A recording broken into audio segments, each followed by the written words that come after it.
Assalamualaikum warahmatullahi wabarakatuh. Perkenalkan, saya Fristia Raina Apriliani dari kelas 1 PKD 2 dengan NIM 96 2022 042. Di sini saya akan mempresentasikan mengenai motivasi. Pada modul 5, kegiatan belajar 11, mata kuliah pengantar manajemen yang diampu oleh Bapak Dr. Andes Toto Ismawanto, MMPD. Yang pertama-tama di sini saya akan membahas mengenai pengertian motivasi. Apa sih yang dimaksud dengan motivasi itu? Jadi, motivasi ialah suatu keadaan atau kondisi yang mendorong, merangsang, atau menggerakkan seseorang untuk melakukan sesuatu atau kegiatan yang dilakukannya sehingga dapat mencapai tujuan sesuai yang diharapkan. Berikut beberapa para ahli yang mengemukakan pendapatnya mengenai definisi ataupun pengertian dari motivasi. Yang pertama ada Hamalik, yang kedua Sardiman, Mulyasa, yang keempat ada dari American Encyclopedia, yang kelima Victor Havrom, yang keenam Robbins dan Judge, yang ketujuh McDonald's, yang ke-8 Henry Simamora.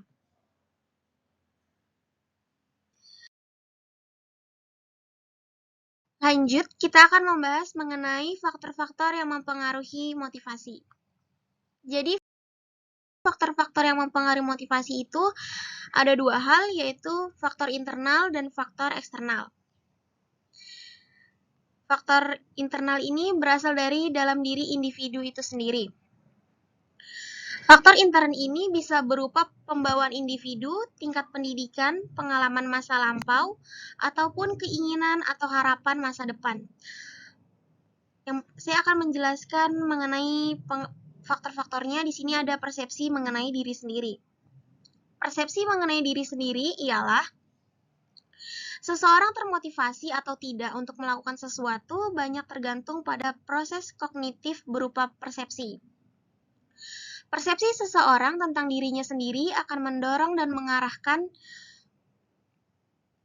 perilaku seseorang untuk bertindak. Yang kedua ada harga diri dan prestasi.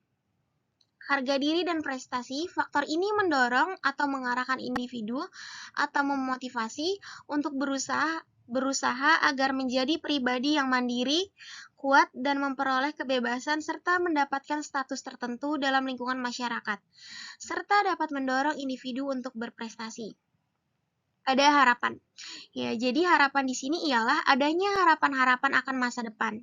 Harapan ini merupakan informasi objektif dari lingkungan yang mempengaruhi sikap dan perasaan subjektif seseorang. Harapan merupakan tujuan dari perilaku. Ya, di sini juga ada kebutuhan. Kebutuhan manusia dimotivasi oleh kebutuhan untuk menjadikan dirinya sendiri yang berfungsi secara penuh sehingga mampu meraih potensinya secara total. Kebutuhan akan mendorong dan mengarahkan seseorang untuk mencari atau menghindari, mengarahkan, dan memberi respon terhadap tekanan yang dialaminya. Dan yang terakhir ada kepuasan kerja. Lebih merupakan suatu dorongan afektif yang muncul dari dalam diri individu itu sendiri untuk mencapai goals atau tujuan yang diinginkan dari suatu perilaku. Faktor eksternal yang berasal dari luar individu meliputi lingkungan kerja, pemimpin dan kepemimpinannya, tuntutan perkembangan organisasi atau tugas, serta dorongan atau bimbingan atasan. Yang pertama ada jenis dan sifat pekerjaan. Dorongan untuk bekerja pada jenis dan sifat pekerjaan tertentu sesuai dengan objek pekerjaan yang tersedia akan mengarahkan individu untuk menentukan sikap atau pilihan pekerjaan yang akan ditekuni. Kondisi ini juga dapat dipengaruhi oleh sejauh mana nilai imbalan yang dimiliki oleh objek pekerjaan dimaksud. Yang kedua, ada kelompok kerja individu bergabung. Kelompok kerja atau organisasi tempat di mana individu bergabung dapat mendorong atau mengarahkan perilaku individu dalam mencapai suatu tujuan perilaku tertentu. Peranan kelompok atau organisasi ini dapat membantu individu mendapatkan kebutuhan akan nilai-nilai kebenaran, kejujuran, kebajikan, serta dapat memberikan arti bagi individu sehubungan dengan kiprahnya dalam kehidupan sosial. Yang ketiga, situasi lingkungan pada umumnya. Setiap individu terdorong untuk berhubungan dengan rasa mampunya dalam melakukan interaksi secara efektif dengan lingkungannya. Yang keempat, ada sistem imbalan yang diterima. Imbalan merupakan karakteristik atau kualitas dari objek pemuas yang dibutuhkan oleh seseorang yang dapat mempengaruhi motivasi atau dapat mengubah arah tingkah laku dari satu objek ke objek lain yang mempunyai nilai imbalan yang lebih besar.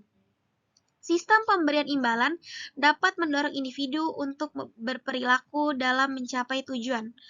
Perilaku dipandang sebagai tujuan sehingga ketika tujuan tercapai maka akan timbul imbalan.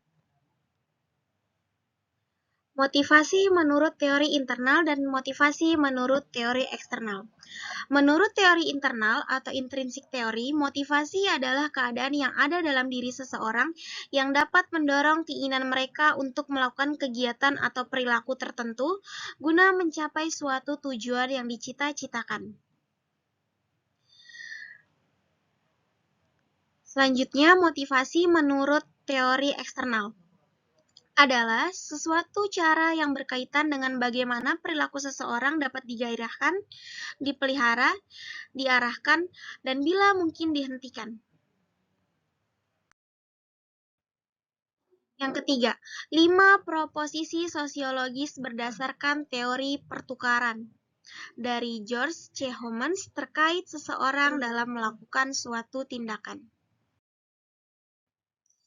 Yang pertama ada proposisi sukses, yaitu semakin sering suatu tindakan tertentu memperoleh ganjaran atau reward dari organisasi, maka semakin sering ia akan melakukan tindakan itu.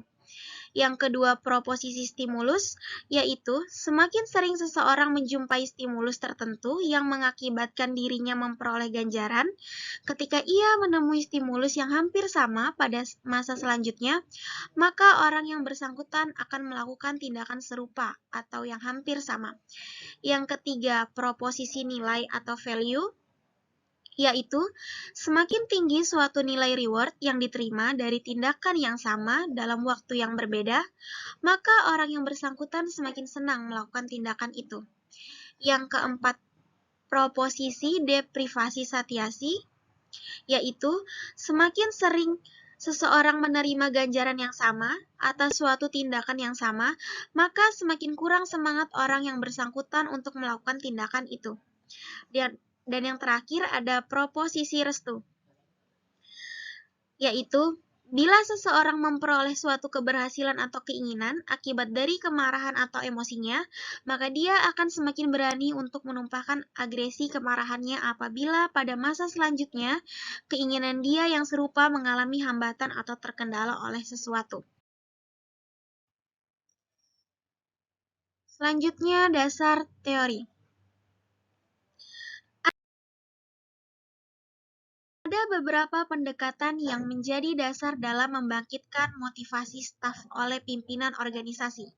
Yang pertama ada pendekatan tradisional, yang kedua ada pendekatan hubungan manusia, yang ketiga ada pendekatan sumber daya, dan yang terakhir ada pendekatan kontemporer, di mana karyawan didominasi oleh tipe teori berikut.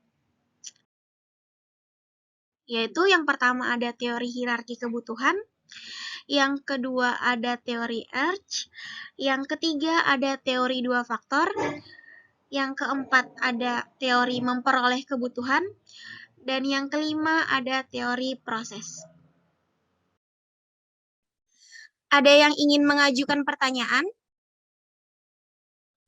Saya Najwa Salsabila ingin mengajukan pertanyaan. Yang pertama, apa definisi motivasi menurut Hamalik?